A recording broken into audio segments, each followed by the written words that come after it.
Can I ask you something? All these memories and timelines. How do you decide what's real? Look around, figure out what you believe is true right now, and just commit to it. Who's playing the game of San Andreas is going to be considered a being from a higher dimension of existence. And again, higher doesn't necessarily mean, all good or better. It's just an added dimension. So, again, like, is 4D better than 3D? And here this goes into the depths of just the nuances of psychology and the way people word things, and the psychology of people being able to have a quote unquote new perspective or a different perspective is considered something higher or good. You know what I'm saying? So that notion of being in a quote unquote higher dimension is something of, that's of great value, is because of the psychology of, the psychology, and also possibly becoming a culture, amongst people of looking at new experiences or having a new perspective, within your experience as something that is highly valuable. So now to shift from 2D to 3D, so to not only be able to see length and width, but now I could see height.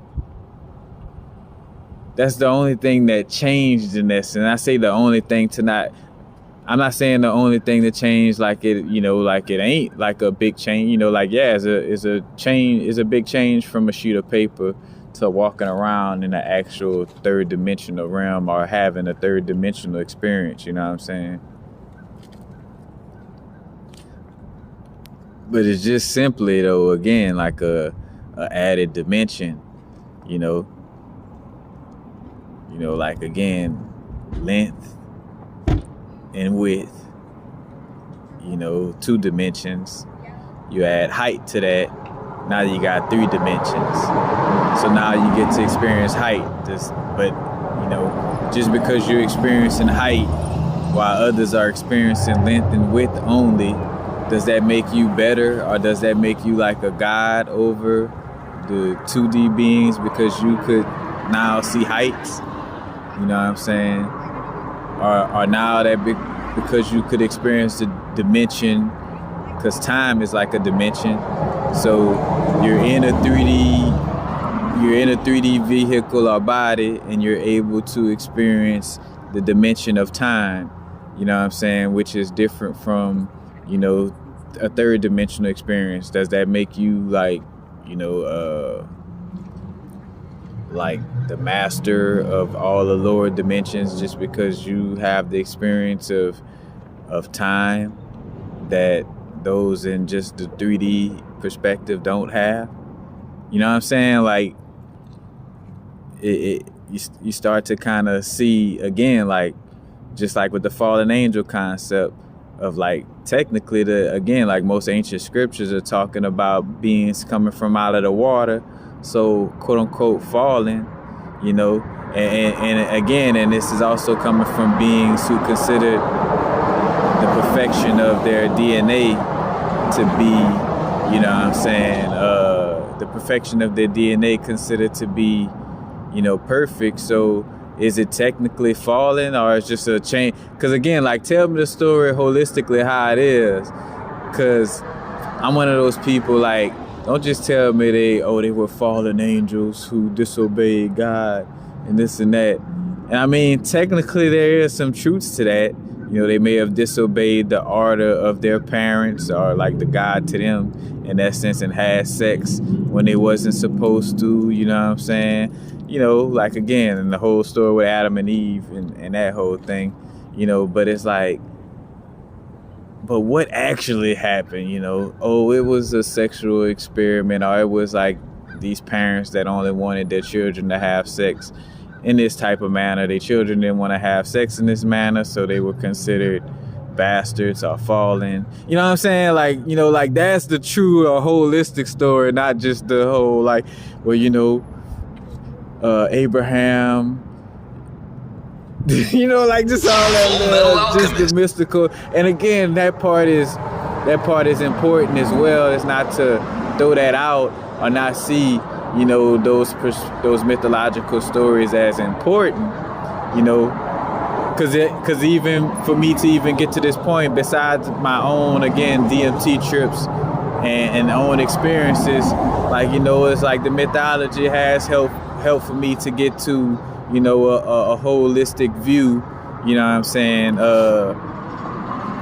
you know, a solidify and refine a holistic view of the knowledge, you know what I'm saying? But, you know, it's just like, again, like the full true story, and again, in a relatable fashion, you know what I'm saying? Because most human beings, you know, or most people on a human experience could relate to the family dynamic. And, you know, ultimately, you know, a lot of this, again, mythology is anatomy by law. A lot of this mythological stories is also anatomy. Like you having a mythological story of two beings having this, that, and the third going on, when it's literally the anatomical or anatomy story of what happens in the body after sex. You know what I'm saying? Like what happens in the womb after pregnancy. Oh, it's three, you know, the triple darkness and 3 days of darkness, you know, for this amount of time. Oh, you mean that, you know, a woman was pregnant and she was going through 3 trimesters. You know what I'm saying? Like, it's also getting like the true, you know, or just the full, again, the other subjective truths that go into the objective truth. You know what I'm saying? Getting those little, you know, angular angles, angels, those little angles of perspective to kind of get the full 360 degrees. The whole perspectives, again, the full story. Let me bring this all in, you know what I'm saying? Because I don't went on 2 different tangents. Bringing this all the way back to, again, the story of, again, from the dimension breakdown. And again, like something from a different dimension could be of any type of nature. Again, like dimensions don't necessarily mean all good or all bad just because of a change of dimension. You know what I'm saying? And also realizing that, you know, just because something is non-physical, you know, or vibrates at a frequency that's less dense than the physical, doesn't mean that it's quote unquote heaven, or that it's all, or it's being back with the whole oneness or all God. Like as long as there is an individual experience, then in some form or capacity, you know what I'm saying, and there's not, you know, you're not back in that no thing or that oneness or, you know, of the all, you know what I'm saying, you're more so still having a unique experience within the oneness, you know what I'm saying. But the experiment in the DMT trip, and 5 to 10 scientists was conducting an experiment, but then it was agreement that nobody, again, touches the experiment without all of us saying, like, you know, like keeping a log, like, all right, hey, everybody, so-and-so going into the lab today to go try this experiment. All right, cool, that's cool. You know, all right, hey, today I'm going up in there and run this type of laboratory experiment. All right, cool.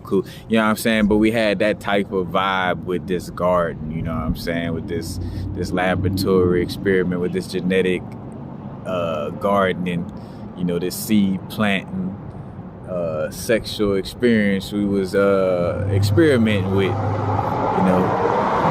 It's like, you know, they could have even, again, we say scientists, you know, using big words like scientists, it could have been just simply like, all right, me and so going into the laboratory, aka the equivalent to a bedroom. You know what I'm saying? Me and so and so go and experiment. You know what I'm saying? Or today, you know what I'm saying? Let's get.